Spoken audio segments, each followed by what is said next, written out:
Hey, co-starters, it's Ray here with an update on week 2 of the phone to email initiative.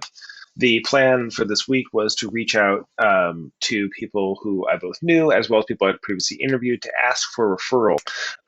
So far, I've had 4 different individuals say that they would agree to refer, although I haven't had any of those referenced conversations just yet or have them yet on my calendar. But the big news is that I've met my KPI goal. Lessons I've learned in here is that people want to be references. I think there's a trick of how to make it easy to be references. I've also found that the more of these conversations I have, the more it just sort of bleeds into the rest of the conversations I'm having with people who aren't just interviewees, people I talk with family and friends and from outside the context. And as a result, I am learning things about how people think about their phone, which is really helpful. And the big insight I've gotten from this, I would call right now the 3 circles of trust. That there are 3 kinds of people that we get who are looking for our phone number, and that we might be relative levels inclined to give it to. The key thing here is that this has been going on for quite a while, and it actually was a use case for landlines, particularly about 10 years ago.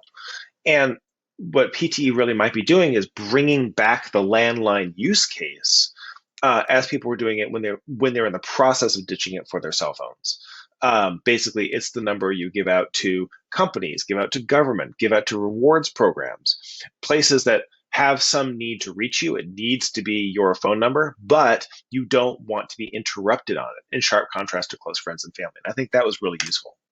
For this coming week, I'm planning to just sort of look back at the past 3 weeks and ask what has worked best and redouble that to be able to get more of these interviews, and I think also dial into the insight as to how one uses their phone.